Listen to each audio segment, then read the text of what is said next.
What's going on, everybody? This is Echo. Welcome to the Echoisthename podcast, episode 9. I'm going to get into a little bit of channeling talk today. A couple of people have hit me up about the podcast and the times that I've mentioned channeling and that I've channeled. I'm going to preface this by saying that it's something that I've done in the past, that I've done on occasion, unconsciously. I've only done it really once consciously. The one time I did it consciously when I was trying to figure out an answer to the question way back in the early 90s about the tokens and the size of the tokens in New York City seemingly getting smaller and smaller.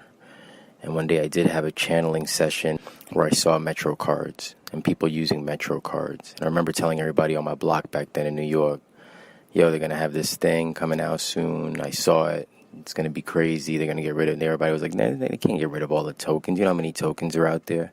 They can't change all those token turnstiles and everything in the city. You know how long that would take when you tripping? And that was like early 92. And in 93, the Metro cards started to get thrown into the system. And next thing you know, everybody has Metro cards. They're still there today. So again, this is the one time that I can recall that I did it consciously. I've done it many times unconsciously where I woke up and I just had a feeling, or I meditated, and after coming out of my meditative state, I had a feeling that what I just experienced was something more than just a dream or a hallucination or a thought or a figment of my imagination. What I've channeled mostly, at least throughout the course of my life, without even realizing it, was a lot of the things that Jacques Fresco and the Venus Project touched on as far as our future society and where we are going to be, where we could be. I guess it's one of the many future timelines that I've seen that has stayed prevalent in my life as far as realizing that our only real solution ultimately to have a new world, or at least somewhat of a kind of world we had back in the first golden age of civilization back in early 11,500 BC, is to move to a resource-based economy.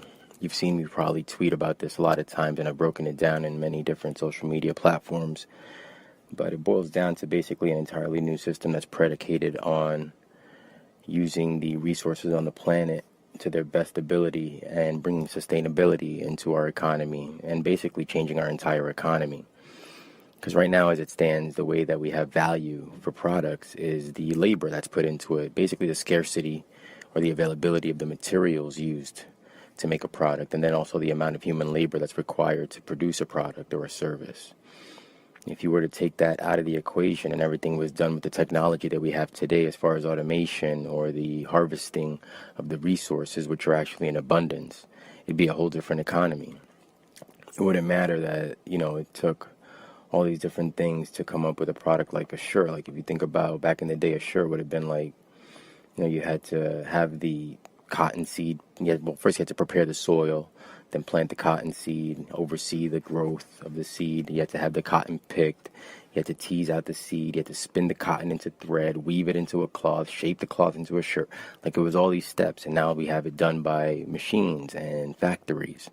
And once it keeps getting more and more to that level of full-on automation throughout the entire world and any product that's being produced, value will take on a different meaning. It won't be this weirdness where people have sneakers out for $500 and $300, and it won't even matter that money's in existence for the most part. You're not going to really need to purchase anything when everything is kind of being produced on a real more demand supply kind of society, which is kind of not even what we have now. They say supply and demand. It's just they keep throwing products into the stores and we have a shitload of stuff that's really not necessary to be there at all, but it's there for people to have. If it's done in a different manner, a smarter manner, more efficient manner, then it'll make a lot more sense for the kind of society we want to see.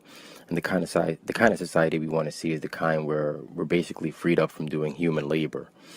The incentive system would change. Everything would care about different things if your whole life wasn't predicated around making money and having to provide yourself with the basic human needs: food, water, shelter, all these things that are necessary for a human being, the social animal, the human being, to survive in this dimension. We have to scrap for it and claw for it and be almost to a certain level dishonest to get it. The whole world basically moves from the way government regulates their society that the government is regulating. So it starts with communism, which is still seen around the world in different places, and that's maximum government control, basically controlling everything that's done in that country. Then it goes to socialism, where it's partial state control, and we have aspects of socialism in different parts of the world as well. And then it all basically ends at the sliding scale with capitalism, which is little to no state control at all. Those are the three basic social systems we have. They're all predicated on market systems, money, economies. And all economies are predicated pretty much on cyclical consumption. And again, all of that goes back to how much the consumers consume. As far as all monetary systems, they're all employee, consumer, employer. Those are the three basic applications, the three roles that people have in a monetary system: employee, consumer, employer. This would all change, like I said, if we get into more of an automated society where things don't have to be reliant upon making resources seem scarce so that their value goes up. People believe that if something is hard to get, it makes it more valuable. And of course, obviously, if people found out, if they were better informed, that a lot of the things they thought were scarce were abundant, it changed the face of the planet, wouldn't it? I mean, people buy water, and water is like all around us. It's actually inside of us. It's ridiculous. Planned obsolescence is a real thing. I mean, that is something that keeps products crapping out so that things can just keep being created for cyclical consumption. It's ridiculous. I mean, think about all the pollution in the planet of the unusable products that are made, let alone the fact that all products are made with plastic, which is petroleum, which is gas, which is oil, which is what our societies, whether they're communist, capitalist, socialist, they're all addicted to it.